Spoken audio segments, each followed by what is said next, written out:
Good evening and welcome to NTD News. I'm Stephanie Cox. Here are today's top stories. Coming up, another midterm election roundup. Candidates are mouthing off, but not in organized debates. And vote counting is a hot topic for election officials. Also, find out where former President Trump plans to rally. While Biden cheers the economy, warning signs emerge as mortgage rates hit a 2-decade high. What the latest GDP numbers tell us. A Senate report explores the possibility of the CCP virus being linked to the Wuhan lab in China. What did the report find? Putin today said the world is facing its most dangerous decade since World War II. This as the Pentagon defends its plan to reduce American nuclear capability. And PayPal's controversial misinformation fine seems to be back, but it's a little ambiguous. We take a closer look at the updated user agreement.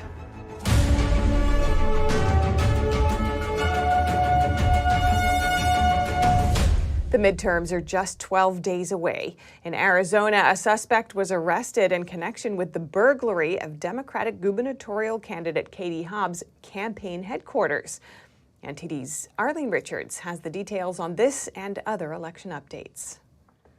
On Thursday, Phoenix police arrested an unnamed suspect who burglarized the Phoenix office of Katie Hobbs. Hobbs is Arizona's current Secretary of State and the Democratic nominee for governor. She blamed the incident on her opponent, Kari Lake, saying she was spreading dangerous misinformation. In a statement posted on Twitter, Hobbs said the threats against Arizonans attempting to exercise their constitutional rights and their attacks on elected officials are the direct result of a concerted campaign of lies and intimidation. Police didn't say whether they believe the crime was politically motivated. Over in Nevada, Nye County entered its second day of hand-counting mail-in votes. Meanwhile, opponents have asked the state Supreme Court to stop the process. The American Civil Liberties Union of Nevada filed an emergency request early Thursday morning, just 1 hour before county officials resumed the count. On Wednesday, the county tallied about 900 of 1,950 mail-in votes received, or a little under half. And across the country, mail-in ballots are on the rise. According to an election monitoring project, more than 10 million people have cast mail-in ballots ahead of the coming midterm election. The project is managed by University of Florida professor Michael McDonald, and it tracks early voting activity among states that have reported data so far. Texas, California, Florida, and Georgia have reported more than 1.5 million in-person and mail-in votes as of Thursday afternoon, the project numbers show. But over in Pennsylvania, the counting is expected to be slow. Acting Secretary of State Lee Chapman, a Democrat, this week told a local NPR station that results won't be delivered on election night. She attributes the delay to election workers not being able to count mail-in ballots before Election Day. Moving on to Florida, former President Donald Trump plans to hold a Get Out the Vote rally with Senator Marco Rubio on November 6, just 2 days before the midterm elections. But Trump isn't staying in Florida. He's also scheduled to hold rallies in Iowa, Pennsylvania, and Ohio, according to separate press releases issued through the Save America Political Action Committee on Wednesday. Arlene Richards, NTD News, New York. Lake later responded to the allegations made by Hobbs' team, calling them absolutely absurd. She went on to say, quote, "I don't even know where her campaign is." And as of today, nearly 14 million pre-election ballots have been cast in 44 states. That's according to data from election officials, Edison Research, and Catalyst. Florida continues to have the largest number of pre-election ballots cast for the midterm elections at nearly 2 million. Texas, California, and Georgia have each also seen more than 1 million ballots cast. And Republican Liz Cheney hopes to have influence on Capitol Hill even after voters ousted her from her seat in Congress. She's endorsed her first Democrat in a key race in Congress. Here's NTD's Melina Weisskopf with more. Congresswoman Liz Cheney says her political career is not over, and she's vowed to work against the tide of former President Trump and his supporters, even if that means working to help Democrats maintain control of Congress. Cheney has now endorsed Democrat Congresswoman Elissa Slotkin in a tight Michigan race that Republicans are trying to flip this November. Slotkin has bucked her party's leadership and is calling for new blood in D.C. Now she's fighting to hold on to her seat in the newly redrawn 7th District, expected to be one of the most competitive House races. Her opponent, Republican State Senator Tom Barrett. Barrett has raised questions about the 2020 presidential election, joining 10 other state lawmakers back in 2021, asking the U.S. Congress to look into allegations of voter fraud. Slotkin and Cheney both serve on the House Armed Services Committee and will appear together in a campaign rally in Michigan next Tuesday. And Congresswoman Liz Cheney is not the first Republican to endorse a Democrat over a Republican, countering Republicans' efforts to take back the House. Just a couple of days ago, Republican Senator Lisa Murkowski of Alaska publicly announced that she'd vote to keep Democrat Congresswoman Mary Peltola representing Alaska's only House seat. Peltola just won a special election where she flipped the seat of late Republican Congressman Don Young. Now Republicans want to flip that seat back red. Trump was in Alaska campaigning for Sarah Palin to take that seat, but Senator Murkowski says she's voting the other way and would rather a Democrat hold that House seat over a Trump-endorsed candidate. Now, Trump has also endorsed Murkowski's opponent, Kelly Tshibaka, to replace her in the Senate. Reporting in Washington, D.C., Melina Weisskopf, NTD News. And the latest GDP data is out. While President Biden applauds it, others point to warning signs. NTD's Iris Tao has more. After 6 months of steady decline, the U.S. economy has rebounded with a 2.6% growth rate in the third quarter, and the president on Thursday cheering that report. Today, the GDP results came out, and the economy, in fact, is growing. And although it may not feel like it for everyone, people's incomes went up last quarter more than inflation went up. While the latest GDP numbers do look strong at first glance, there are warning signs about a slowdown. The 2.6 gain was driven almost entirely by a surge in exports, which is likely to be temporary. An increase in government spending also contributed to the gains. Meanwhile, consumer spending, which makes up about 70% of the U.S. economy, is slowing as inflation hurts Americans' buying power. But Biden, who's in New York talking about the economy, calls the latest number evidence that his party's economic policies are working. Thus, as he takes shots at Republicans as midterms are just now 12 days away. These protections are gone as well if the Republicans get their way, if Kevin gets his way in the Republican Congress. Tax credits to lower energy bills, gone. Corporate minimum tax, gone. The White House has recently shifted its messaging focus from abortion to the economy, which voters say they're concerned about the most. While Biden's now accusing the GOP of trying to make the economy worse, Republicans say just the opposite. Just 4 years ago, when Republicans were in the majority, America was on top. We had more jobs and people looking for jobs. We were energy independent. We were energy dominant. Today, the contrast couldn't be any clearer. To be blunt, folks, we're in a hole. Meanwhile, a sharp rise in interest rates has led to the biggest contraction in the housing market since the early months of the pandemic. Reporting from the White House, Iris Tao, NTD News. President Biden's chief of staff, Ron Klain, was found to have violated the Hatch Act, a law prohibiting government officials from using their jobs to influence elections. That's over a retweet sent from his official Twitter account back in May saying, "Get your Democrats deliver merch today." There will be no disciplinary action, and Klain was warned to be more careful in the future. White House Press Secretary Karine Jean-Pierre said today that they take the provision seriously, but that they're not perfect. She also noted that many Trump administration officials violated the Hatch Act during his presidency. And Russian President Vladimir Putin today gave one of his longest speeches since the start of the war, saying the world is facing the most dangerous decade since World War II. Meanwhile, the Pentagon today defended its plans to reduce American nuclear capability. Russian President Vladimir Putin painted a picture of the Russian view on world events on Thursday. Now the historical period of undivided dominance of the West in world affairs is coming to an end. The unipolar world is becoming a thing of the past. We are at a historical turning point. Ahead, there is probably the most dangerous, unpredictable, and at the same time important decade since the end of World War II. Putin also denied having any intentions of using nuclear weapons in Ukraine. The purpose of today's fuss around nuclear threats and the possible use of nuclear weapons is very primitive. He says Western states are just looking for arguments to turn Putin's allies against Russia. Also on Thursday, Pentagon documents were released showing that the U.S. will stop developing nuclear-armed sea-launched cruise missiles.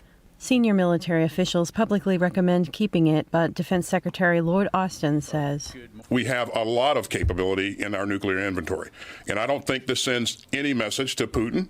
The Biden administration says the U.S. already has the means to deter limited nuclear use.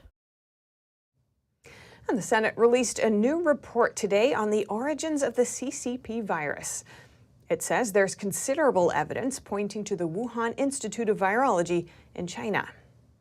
The report says, quote, substantial evidence suggests that the COVID-19 pandemic was a result of a research-related incident associated with a laboratory in Wuhan, China. The report goes on to say that this explanation is consistent with how the virus spread during the pandemic's early stages. It says a natural origin remains possible, but notes that the original animal host hasn't been identified. Senate committee staff produced the report under the direction of Republican Senator Richard Burr. They spent 15 months poring over hundreds of scientific studies and interviewed dozens of experts. And PayPal has added a misinformation clause back into its user agreement, but it isn't directly saying users could be fined for it. Weeks ago, the company had said this clause was added to its user agreement by mistake. PayPal has added a misinformation restriction to the company's user agreement. As of Thursday afternoon, providing false, inaccurate, or misleading information is a restricted activity for PayPal users as per the company's user agreement. The user agreement then goes on to explain consequences for restricted activities, saying you will be liable to PayPal for the amount of PayPal's damages caused by your violation of the acceptable use policy. You acknowledge and agree that $2,500 per violation of the acceptable use policy is presently a reasonable minimum estimate of PayPal's actual damages.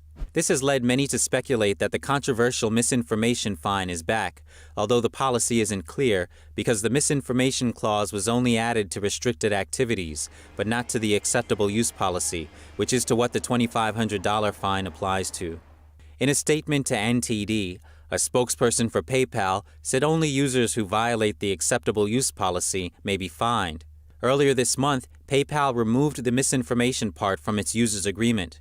Back then, the company said the clause was added by mistake. In response, various Republican senators sent a letter to the company's CEO, saying PayPal has consistently spread the dubious claim that this provision was never intended to be inserted in our policy, as stated by a company spokesperson.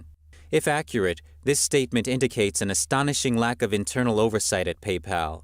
The senators gave PayPal until Friday to explain the processes and values that allowed the policy to move forward. Reporting by Arian Pastar, NTD News. Elon Musk has a message for Twitter advertisers. He doesn't want the platform to become a, quote, free-for-all hellscape where anything can be said with no consequences.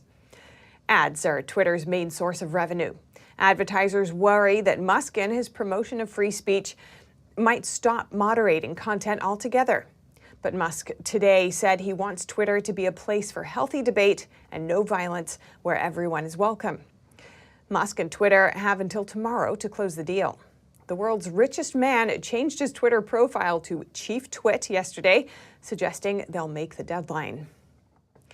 And if you have any news tips or feedback for the show, you can email us at eveningnews@ntd.com. And coming up, we look at some of the allegations leveled against the UK's newest Prime Minister with analysis from a senior British journalist. And over 70 Christians were reportedly killed in Nigeria in just 2 days. We hear from a geopolitical analyst who explains the situation.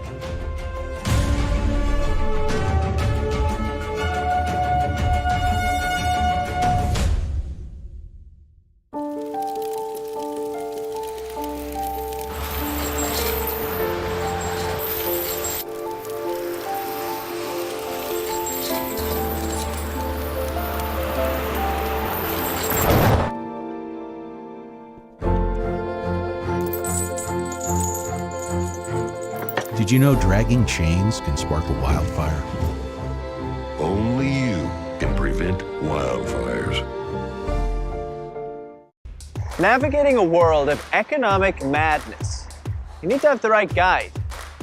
What do today's decisions mean for your tomorrow?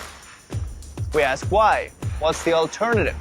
Uncover the deeper reasons and the hidden influences, and highlight the real opportunities for profit. At NTD Business, we connect the dots for you. Good evening. Thanks for joining us. NTD Business. I'm Paul Green.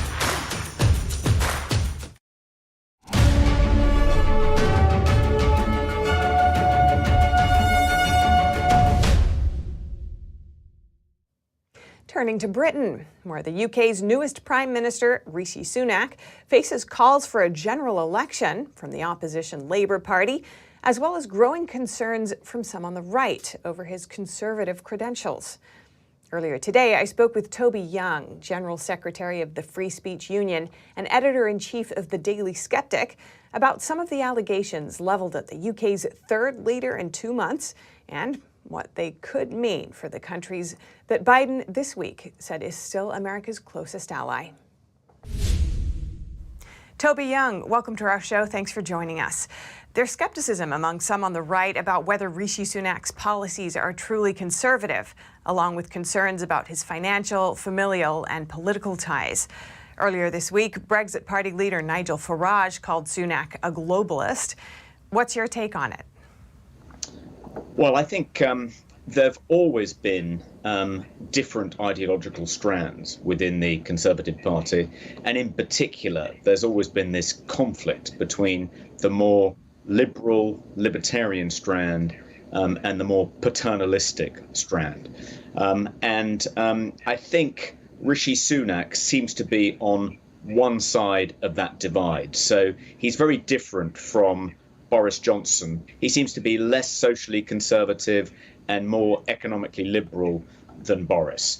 Is he a globalist? I think that would be probably overstating it, but he does seem to have more links with organizations like the World Economic Forum, the World Bank, the International Monetary Fund, and so on and so forth, than Boris Johnson did, and certainly than Liz Truss did. I don't think that means he'll be doing the bidding of these international organizations or reversing Brexit, which is what some people fear. But I think he's going to be a much more centrist leader than either Boris or Liz Truss were.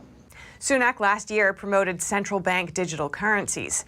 In a time when private citizens are increasingly targeted by big tech and fintech for their political views, at times with government prompting, what could a system like this mean for the UK? Yes, I think many people have expressed alarm by Rishi Sunak's enthusiasm for central bank digital currencies. And I'm sure that will be on the top of his agenda as Prime Minister. But central bank digital currencies by themselves don't pose a threat to freedom of speech. It's only if they are programmed to prevent people spending their money freely in order to enact the agenda of the authorities that they then become an instrument of totalitarian control. Of course, it's a risk because once the central bank digital currency is in place, it can then be programmed for that purpose. But I think Rishi Sunak wants to do one, but not the other. I think it's unlikely that in contemporary Britain, a programmed central bank digital currency whereby you can't buy drinks with a high sugar content, or you're restricted in how much alcohol you can buy each week, or you're restricted about your consumption of products that depend on too much carbon. I think it's unlikely that a central bank digital currency introduced by Rishi Sunak will be used to pursue those kinds of political purposes. But of course, once it's in place, if somebody less liberal than him succeeds him, then it could be used for that purpose. Sunak's father-in-law founded one of the world's leading companies for digital IDs, which is also a partner of the World Economic Forum. This has some people concerned about the rollout of these IDs. Is this a valid concern? Yeah, many people who are alarmed by Rishi Sunak's installation in number 10 point to the fact that his father-in-law co-chaired the World Economic Forum, I think, in 2013, and is, I think, the main shareholder in a company called Infosys, which has rolled out digital IDs in India and seems to be part of the rollout of what people imagine will be a Chinese-style social credit system in India. And so that is supposedly a reason for being concerned about Rishi Sunak occupying number 10 Downing Street. I think those fears are probably exaggerated. I don't think because his father-in-law is involved in this company that he's going to roll out a social credit system in the UK. But clearly, we need to keep a pretty close eye on him and make sure that he doesn't start doing that. You've called Britain the canary in the coal mine and predicted every Western country will become politically unstable. Could you elaborate? Well, I think the reason that Liz Truss's premiership was so short-lived is because her economic policies were rejected by the financial markets. I think the difficulty for many Western countries, because they borrowed so much money to cushion the shock of the lockdowns and of mothballing their economies, because they borrowed so much money to pay people to stay at home and not work, they are now completely at the beck and call of the financial markets. So political leaders will have no choice across the Western world but to introduce savage cuts, I think, to public expenditure and in particular to public services. And that's going to be very politically unpopular. So I think we're going to be entering a period of political instability because of the colossal mistake so many countries made in borrowing hundreds of billions of pounds, dollars, euros, to pay people to stay at home and not work because of the lockdowns, which I think were a catastrophic mistake. Toby Young from the Free Speech Union and the Daily Skeptic, thank you. Thank you. And in Nigeria, over 70 Christians were reportedly killed in just 2 days. The West African nation remains one of the top countries in the world for the persecution of Christians. NTD's Jason Perry hears from a geopolitical analyst who helps explain the situation. It's top country in the world on the basis of persecution of Christians at this point in time, and it's second only to China to the number of attacks on churches. This week in Nigeria, over 70 Christians were killed in just 2 days, according to Morningstar News. And the week before, the outlet reports that over 100 Christians were shot and injured in another Nigerian village. Islamic terrorists from the Fulani ethnic group are said to be behind the attacks. They reportedly took place after 5 Fulani herdsmen were killed by Christian farmers over land disputes in different locations. Geopolitical analyst Irina Sukerman explained that terrorists like the Islamic State West Africa province have taken advantage of the unrest and are recruiting Fulanis to help gain control of the natural resources. She added that many of the Nigerian Christians are left defenseless against such attacks, in large part due to the corruption within the Nigerian government.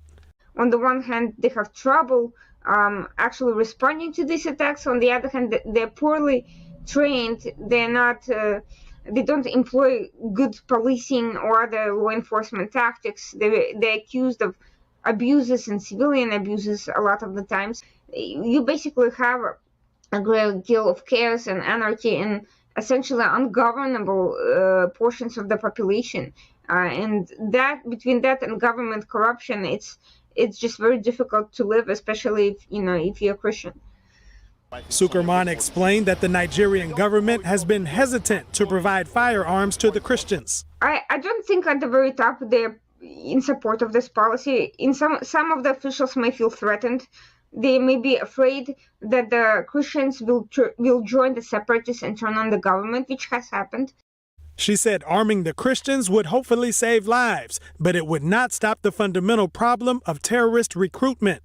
She added that if anyone wants to help the Nigerian Christians, they should do so through grassroots organizations among the local populations in Nigeria.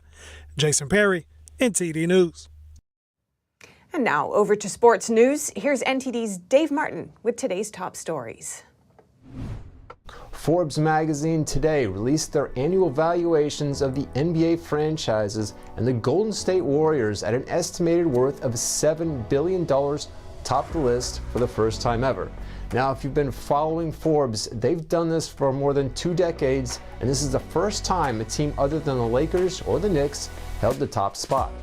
Golden State has won 4 of the last 8 NBA titles and recently moved into a new arena, the Chase Center in San Francisco, that helped them generate an NBA record $765 million in revenue last year. Forbes then ranks the Knicks and Lakers second and third, followed by the Bulls and then the Celtics as the top 5 franchises above $4 billion. The average NBA franchise came in at $2.8 billion, the highest it's ever been. That's still, though, well below the NFL's average of nearly $4.5 billion, which Forbes estimated back in August. And now to high school sports. Football coach Joe Kennedy, that's the coach who was fired for praying on the field, who then took his case all the way to the Supreme Court, where he won this summer, will be reinstated according to court documents. Kennedy, who is an assistant coach for Bremerton High in Washington State, will get his job back on or before March 15 of 2023. Kennedy was represented by First Liberty Institute, and his attorney confirmed to ABC News that he'll be moving back from Florida to Washington later this year to resume his position. And now for your sports scheduling this evening. The NBA is a quadruple header tonight, including a matchup of the defending champion Warriors taking on the Miami Heat. The NHL, meanwhile, has 10 games planned for this evening, with the Boston Bruins, who have a league-high 12 points, hosting the Detroit Red Wings. And finally, the NFL's Thursday Night Football pits the Baltimore Ravens at Tom Brady and the Tampa Bay Bucks. And that's it for your sports news. Back to you, Steph. Thanks, Dave. And that's all for today's news. Thanks for tuning in. I'm Stephanie Cox.